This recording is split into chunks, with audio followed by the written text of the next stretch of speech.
Alright, so Bandai Namco just released their winter update and season 2 announcement trailer, and in that trailer we got an announcement that the last DLC character for season 1 will be revealed at the Game Awards that is on December 12th, this Thursday. So that brings the question, who was the last DLC character? Now, as you guys know, there was like a couple of leaks that we got, when Tekken 8 initially came out, and those leaks were 50% correct. So the leaks that were correct, which is kind of obvious, was Eddie and Lydia. And the ones that weren't correct was Marduk and Fakumram, if I'm saying that correctly, because that guy's name is crazy. But anyway, so we thought that we was going to get basically the same copy and paste DLCs that we got last game, which will be absolutely pathetic if they went about that route. But thank God Harada finessed us, he bamboozled us, he did a 180 on us, and we were wrong. The leaks were wrong.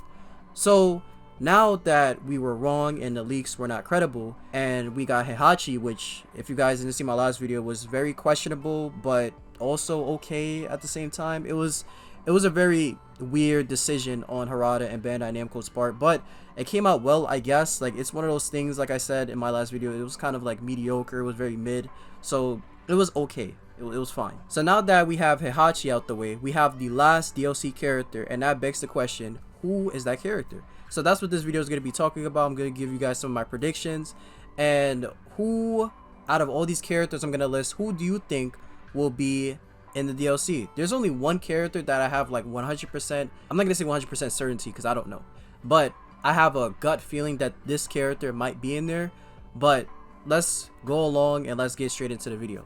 Alright, so let's talk about the hints that Harada gave us. So like, if you guys seen throughout the span of the releases of the DLC, we seen the DLC text of like when the character is going to come out. Like, for example, for Eddie it was spring, the color was green.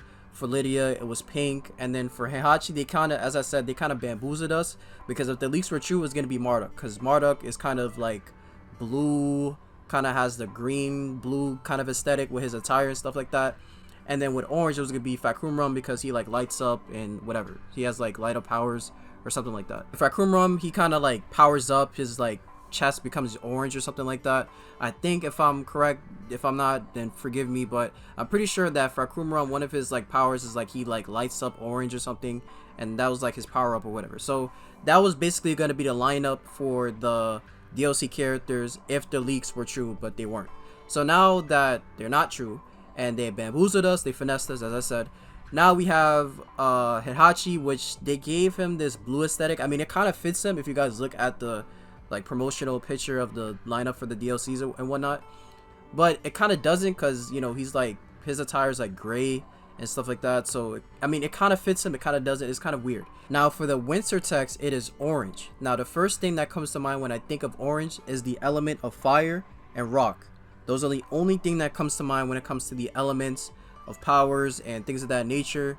And I don't think there's any character on the roster that is orange, unless the only person that comes to mind that's orange that I can think of right now is Miguel, Kazumi, and another character that I'll mention later. But those are the only characters that come to mind that I think that they will add that are fan favorite, that people would actually pay for. But just to go with because I'm gonna separate this in like 3 sections. So the first category is possible characters for the story.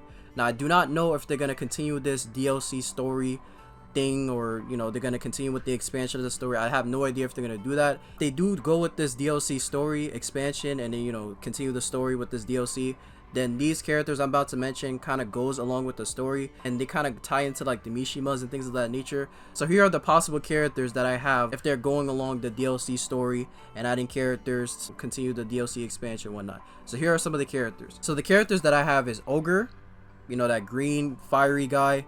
I think he was the one that killed Jin's mom or something like that, or I guess because she's alive now, so whatever. I think he'll be a great character to fight alongside Reina and Heihachi, and then have that ultimate battle with Jin, Jun, and Kazuya. I think that would be completely fire. And I think, if I'm not mistaken, Heihachi was the one that kind of created him, right? If I'm not mistaken. Somebody let me know in the comments. I think that's how the story went. I can't remember every single thing that happened from the beginning. I kind of am like in tune with the story from Tekken 4 to now, but I don't really remember what the story was from like 3 and below and all that. I don't really remember. But the next character I have is Kazumi. Again, she would be a perfect character to fight alongside Heihachi. Maybe Heihachi brings her back to life, or she comes back to life and I guess forgets her memories, which that would be kind of corny because Heihachi just lost his memories. They're gonna do like a complete repeat of the same thing, copy and paste. That would be annoying, right? But I think it would be very interesting. Or what they could do is they have Kazuya join Heihachi, which I don't think that will ever happen in history. That dude cannot stand his father.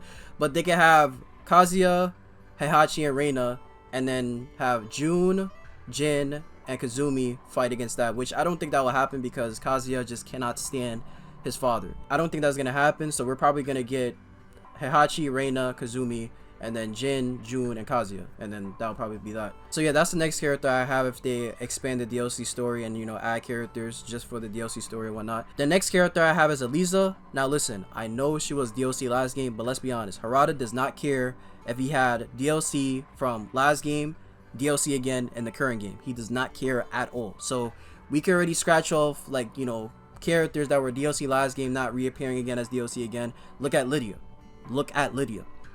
Anyway, so yeah, I think she'll be very good in the story. I know she's like a vampire or a devil or something. I think she'll be good in the story. I don't know how they're gonna add her in. I don't know her full background. I just know she's a devil. Maybe she can tie into the story. Maybe she could be the key to unlocking Jin and Kazuya's devil powers again. I have no idea. I don't know anything about her story. Maybe I should have researched her before I started this video. I'm probably gonna have to do that and then like edit it in how she would play a part in it somehow. But yeah, or I'll probably put it in the comments or something. But yeah, I think she'll be a good addition to the story if they write her properly and make her, you know, adequate in the story. But yeah, that's my next character. The second to last character I have on my list is Heihachi's father, Jinpachi. Now, he's very low on the list, mainly due to the fact that he died like almost 2 times already. So to have him in the game again is kind of would be like a little bit redundant.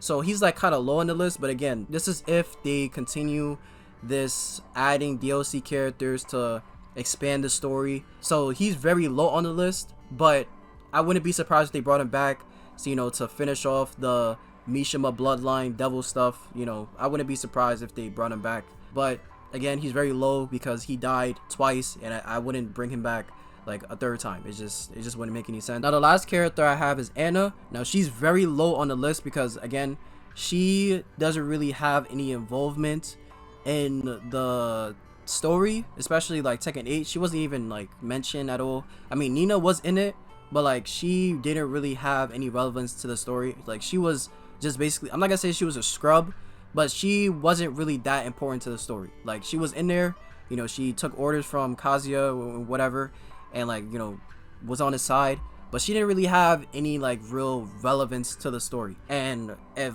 Nina didn't have relevance to the story, why would Anna? You know, it's just because aren't they sisters or something? So yeah, I mean, like I said, she's extremely low on the list, mainly due to the fact that she doesn't really play any relevance to the story. But I do see her being future DLC, mainly because of that tease of the helicopter and that kiss thing on part of the helicopter. So I would not be surprised if she's the first character for season 2 DLC. But yeah, so she will be extremely low on the list for possible characters that could be part of the DLC story expansion and whatnot. So yeah, that's all for the DLC characters that could play a part in the story if they continue the expansion on the story. Now the possible guest characters that I have when it comes to the winter orange color is Scorpion. The reason why I put Scorpion as number 1 is because Harada kind of teased he was interested in like the cameo system for Mortal Kombat and whatnot. So it's possible he could be teasing that there might be a guest character that will be in Tekken 8, such as Scorpion. I don't think they're going to put Sub-Zero, but most likely it's going to be Scorpion or Liu Kang. Those are the 2 characters that comes to mind when I think of fire. Like Liu Kang and Scorpion are the only people that I can think of when it comes to fire or when it comes to orange or anything like that.